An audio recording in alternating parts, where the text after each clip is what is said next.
Why bitcoin could be a better long term investment than gold. तो आज हम इस वीडियो में बात करेंगे 5 ऐसा रीजन के बारे में जिससे हमें ये पता चलेगा कि बिटकॉइन जो है वो क्यों बेटर है गोल्ड से as a long term investment का अगर हम बात करें तो ये वीडियो काफी इंफॉर्मेटिव और काफी इंपॉर्टेंट होने वाला है, तो कंप्लीट एंड तक देखिएगा।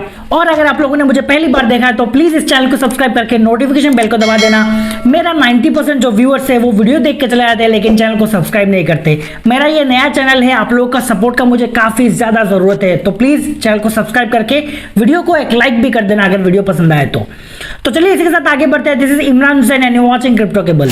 सदियों से हमारा जो फाइनेंशियल एनालिस्ट है वो हाई इन्फ्लेशन रीडिंग को एनालिसिस करके और भी काफी सारा पैरामीटर्स को देख के वो हमें ये बताते आ रहे हैं कि यूएस डॉलर का पॉसिबल वैल्यू डिक्लाइन से बचने के लिए या वॉलेटिलिटी मार्केट में उनसे बचने के लिए, या अगर हम बात करें इन्फ्लेशन, सबसे बड़ा मुद्दा यहाँ पे है इन्फ्लेशन। इन्फ्लेशन से बचने के लिए हमें सबसे बड़ा जो इन्वेस्टमेंट करना चाहिए वो है गोल्ड। गोल्ड ही हमें इन्फ्लेशन से बचाएगा और ये हो भी रहा है काफी सारा। अगर हम हिस्ट्री में बात करें तो गोल्ड ही वो चीज है जिसने हमें काफी बड़ा बड़ा इकोनॉमिक क्राइसिस से बचाया है। लेकिन अभी कुछ सालों से जो हमारा क्रिप्टो ट्रेडर्स है वो हमें ये बता रहे हैं कि बिटकॉइन जो है वो एक डिजिटल गोल्ड की तरह है। तो क्या सच में बिटकॉइन जो है वो बेटर इन्वेस्टमेंट है गोल्ड से? चलिए इन्वेस्टर्स का कुछ कन्वेंशनल आर्गुमेंट्स को देख लेते हैं जहां पे उन्होंने गोल्ड का तारीफ किया है as a long term investment का, लेकिन वहीं पे उन्होंने बताया कि बिटकॉइन जो है वो एक बेटर ऑप्शन है।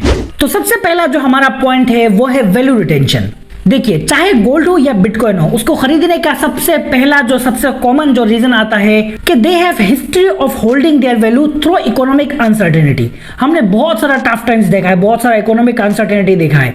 उन सभी में जो बिटकॉइन की बात करें या गोल्ड की बात करें, उन्होंने अपना वैल्यू जो है वो सस्टेन किया है, वो रिटेन किया है। तो वही सबसे बड़ा एक कॉमन जो रीजन हो जाता है हमें, चाहे वो बिटकॉइन में खरीदना हो या गोल्ड में खरीदना हो। और ये वेल डॉक्यूमेंटेड है, इसमें कोई भी दो राय नहीं है, कोई भी डिनाई नहीं कर सकता कि इतने सदियों से गोल्ड जो है वो हमारे लिए एक बहुत बड़ा जो ढाल है वो बनता आया है हमारा इन्फ्लेशन से फाइट करने का, या हम उसको ऐसे बोल सकते हैं कि वो one of the best wealth protector रहा है इतना सदियों से। लेकिन रियलिटी ये है कि वो हमेशा अपना वैल्यू ऐसे मेंटेन नहीं करता। आप यहाँ पे एक चार्ट देख पा रहे होंगे, यहाँ पे एक गोल्ड का वैल्यू का यहाँ पे एक चार्ट है, स्क्रीन पे देख पा रहे होंगे, जहां पे अगर आपने 2011 पे अगर गोल्ड बाय किया होता तो उसको ग्रीन में देखने के लिए आपको 2020 तक वेट करना होता। जी हाँ, 2011 में अगर बाय किया होता तो 2020 तक जाके वो ग्रीनरी में गया है, तब तक वो पूरा अंडर वाटर रहा, पूरा मतलब वहां पे एक नेक टू नेक लेवल पे रहा, पूरा नीचे डाउन में जहां पे खरीदा था वहां पे उसी लेवल पे ब्लड बाथ कर रहा था। तो ये एक चार्ट पे देख के आपको पता चल गया होगा। लेकिन वहीं पे अगर हम बात करें बिटकॉइन का, तो बिटकॉइन ने 3 से 4 साल से ज्यादा समय नहीं लगाया कभी भी अपना ऑल टाइम हाई को क्रॉस करने में। This suggest that on A long term timeline अगर हम बात करें तो बिटकॉइन जो है वो एक बेटर स्टोर वैल्यू बन सकता है हमारा गोल्ड के मुकाबले। अब जो हमारा दूसरा पॉइंट है वो ये है कि could bitcoin be a better inflation hedge. Historically हमने देखा है कि गोल्ड जो है वो one of the best hedge against inflation रहा है, क्योंकि जैसे जैसे डे बाय डे जो हमारा कॉस्ट ऑफ लिविंग का प्राइस जो है वो इंक्रीज होता गया, वैसे वैसे गोल्ड का प्राइस जो है वो भी इंक्रीज होता गया। लेकिन अगर हम यहाँ पे स्क्रीन पे आपको एक चार्ट दिखाई दे रहा होगा, चार्ट पे अगर गौर करें तो पास्ट 2 इयर्स में गोल्ड में हमको कितना रिटर्न मिला, 21.84% जो है वो मॉडरेटली गोल्ड ने रिटर्न दिया है।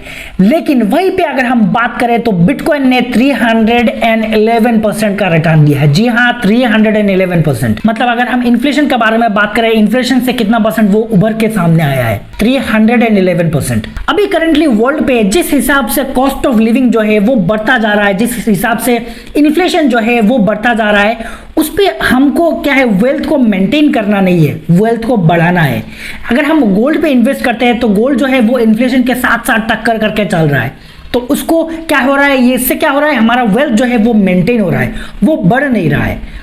हमारा वेल्थ को बढ़ाना बहुत ज्यादा इंपॉर्टेंट है। तो ये वेल्थ को बढ़ा कौन सकता है, वो है बिटकॉइन। आप यहाँ पे चार्ट पे ऑलरेडी देख ही चुके होंगे बिटकॉइन कितना तगड़ा रिटर्न दिया है, 311%। तो हमको वेल्थ को मेंटेन नहीं करना है, वेल्थ को इंक्रीज करना है। ये 2022 में जैसे प्राइसेस जो है वो डिक्लाइन हुआ, हमारे लिए काफी बड़ा पेनफुल साल रहा, but bitcoin still has provided significantly more upside to investors with a multi year time horizon. अब जो हमारा थर्ड पॉइंट है वो ये है, bitcoin could mirror gold during geopolitical uncertainty.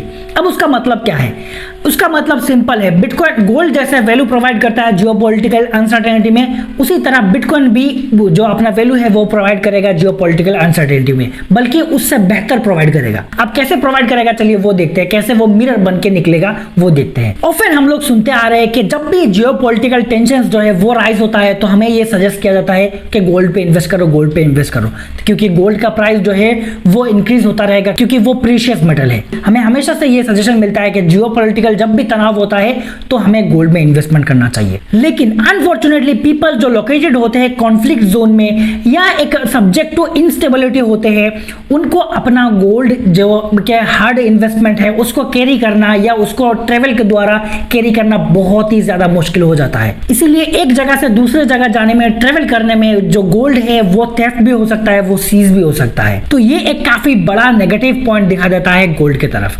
वहीं पे अगर हम बात करें बिटकॉइन का, तो बिटकॉइन एक बहुत बढ़िया सिक्योर ऑप्शन दे देता है, क्योंकि बिटकॉइन जो है उसको हमें directly as a hard metal जो है उसको कैरी नहीं करना पड़ता। वो एक डिजिटल गोल्ड है, जैसे कि पहले इन्वेस्टर्स ने बताया, मैंने बोला है कि वो एक डिजिटल गोल्ड है, वो एक डिजिटल एसेट है, इसीलिए उसको हमेशा कैरी नहीं करना पड़ता। उसको आप किसी भी हार्डवेयर वॉलेट में रख दो, किसी भी सॉफ्टवेयर वॉलेट में रख दो, और उसका जो सीड फ्रेज है उसको मेमोराइज कर दो। दुनिया का किसी भी कोने में जाके कोई भी हार्डवेयर अगर आप खरीद के वहां पे अगर आपका अपना जो सीड फ्रेज है उसको पेस्ट करते हैं, उसको टाइप करते हैं वहां पे, तो आपका जो सारा जो आपका बिटकॉइन है वो रिकवर हो जाता है। वो एक डिजिटल एसेट है, मतलब दुनिया का किसी भी कोने से आप उसको एक्सेस कर सकते हैं। कोई भी कॉन्फ्लिक्ट या कोई भी वार जोन में हमारा बिटकॉइन जो है वो हमारे लिए एक प्रॉब्लम क्रिएट नहीं करेगा, बल्कि वो हमें और भी ज्यादा सिक्योर एंड ज्यादा एक्सेसिबल मेथड प्रोवाइड करेगा। अभी decentralised market places, peer to peer exchanges, इन सब ने एक बहुत बढ़िया तरीके से बहुत एक इजी प्रोसेस दे दिया है हमको हमारा जो फंड है उसको एक्सेस करने का। इसीलिए हमारा बिटकॉइन जो है वो ज्यादा प्रीफर्ड हो जाता है in compare to gold in a geopolitical conflict zone. अब जो हमारा फोर्थ पॉइंट है वो ये है कि the dollar keeps on losing its value. सिर्फ डॉलर नहीं, फिएट करेंसी जितना भी है उनका अगर हम बात करें कि वो डे बाय डे अपना जो वैल्यू है वो डिक्रीज करते जा रहे हैं, वो अपना वैल्यू जो है वो लूज करते जा रहे हैं। और जितनी बार डॉलर का वैल्यू जो है वो डिक्रीज हुआ है, उतने बार हमने देखा है लोग जो है एक कंट्री का या हम दुनिया का लोग जो है वो शिफ्ट होते जाते हैं बिटकॉइन में या गोल्ड में। जितना भी बार फिएट करेंसीज का जो वैल्यू है वो डिक्रीज होता है, लोग शिफ्ट हो जाते हैं गोल्ड में या बिटकॉइन में। और वहीं पे अगर हम बात करें गोल्ड का, देखिए गोल्ड जो है वो एक मिलेनिया एसेट है, मतलब वो पुराने जमाने का लोग यूज करते हैं। अभी का अगर हम यंगस्टर्स की बात करें तो यंगस्टर्स बहुत सारे लोगों ने गोल्ड का जो ओरिजिनल सिक्का होता है वो सामने आंखों का सामने कभी नहीं देखा है। और गोल्ड जो है वो करंटली बहुत जगह एक्सेप्ट भी नहीं होता, क्योंकि अभी करंटली लोगों का डिजिटल एसेट में ज्यादा भरोसा आ गया है, डिजिटल एसेट में ज्यादा प्रेफरेंस देते हैं लोग, गोल्ड को भी इतना जगह एक्सेप्ट नहीं किया जा रहा है। लेकिन वहीं पे अगर हम बात करें बिटकॉइन का, तो बिटकॉइन अभी का जो नया जमाना आ रहा है, नया जो जनरेशन आ रहा है, वो सभी के सभी को अपना डिजिटल एसेट में पूरा भरोसा है, अपना डिजिटल ट्रांजैक्शन में भरोसा है, डिजिटल फंडिंग में ज्यादा भरोसा है। वो लोग इसको ज्यादा आसान समझते हैं, डिजिटल तरीके से कोई भी ट्रांजैक्शन करने में लोग ज्यादा आसान समझते हैं। और आने वाले टाइम में तो बिटकॉइन या क्रिप्टो करेंसी का जो दौर आएगा उसमें कंप्लीट ट्रांजैक्शन जो है वो क्रिप्टो में ही होगा, तो उसमें बिटकॉइन का जो ट्रांजैक्शन होगा वो काफी ज्यादा तगड़ा तरीके से रहेगा। तो इसीलिए जो ये फिएट करेंसीज का वैल्यू जो डिक्रीज हो रहा है, इसी के वजह से हमारा क्रिप्टो का वैल्यू जो है वो इंक्रीज होगा आने वाले टाइम में, वो एक तगड़ा तरीके से रिटर्न देगा। और गोल्ड जो है वो इतना यूज पे नहीं आएगा, क्योंकि गोल्ड का हमेशा हर जगह पे एक्सेप्टेंस नहीं हो रहा है, क्योंकि वो एक मिलियनियर एसेट की तरह माना जाता है। अब जो हमारा फिफ्थ पॉइंट है वो ये है bitcoin is square and deflationary, मतलब बिटकॉइन का काफी ज्यादा स्केयरसिटी है और वो इन्फ्लेशन नहीं क्रिएट करता, वो डिफ्लेशन क्रिएट करता है। करेंटली ये एस्टिमेट किया जा रहा है कि 50,000 मैट्रिक गोल्ड जो है वो हमारा ग्राउंड में प्रेजेंट है, और माइनर्स जो है वो रेडी है। कभी भी प्राइस जो इंक्रीज होता है, प्राइस जब भी इंक्रीज होगा तो वो रेडी है माइनिंग करने के लिए। इससे क्या होता है, जो सर्कुलेशन में और भी ज्यादा गोल्ड आता है, गोल्ड के सर्कुलेशन में ज्यादा गोल्ड का सप्लाई जो है वो ज्यादा बढ़ जाता है, तो हमारा प्राइस जो है वो भी गोल्ड का जो प्राइस है वो डिक्रीज हो जाता है। इसीलिए इन्फ्लेशन के साथ जो टक्कर है वो करने में काफी ज्यादा मुश्किल आता है गोल्ड का, क्योंकि गोल्ड जो है वो अभी भी काफी ज्यादा नंबर पे प्रेजेंट है। कहीं पे कभी भी हमारा जो माइनिंग साइट से वो निकल करके आ सकता है। जैसे रिसेंटली हमें पता चला बिहार में एक जो गोल्ड का माइनिंग साइट है वो निकल करके आ गया, तो ऐसा कभी भी हो सकता है। जो जब भी ऐसा होगा तो गोल्ड का प्राइस में डिक्लाइन आएगा, उससे हमें इन्फ्लेशन में मतलब कम्पीट करने में बहुत ज़्यादा मुश्किल आ सकता है। ऑन द अदर हैंड अगर हम बात करें बिटकॉइन का, तो बिटकॉइन का एक लिमिटेड, एक फिक्स्ड सप्लाई है। बिटकॉइन टोटल माइन भी हो सकता है, 21 मिलियन बिटकॉइन जो है वो माइन हो सकता है। ऑलरेडी 90% जो है बिटकॉइन है वो माइन हो चुके हैं, अभी सिर्फ और सिर्फ 10% जो है वो माइन होना बाकी है। बिटकॉइन का जो है काफी ज्यादा स्केर्सिटी है। बिटकॉइन का जैसा स्केयर मेटल, बिटकॉइन का जैसा स्केयर एसेट जो है वो करेंटली दुनिया में प्रेजेंट ही नहीं है।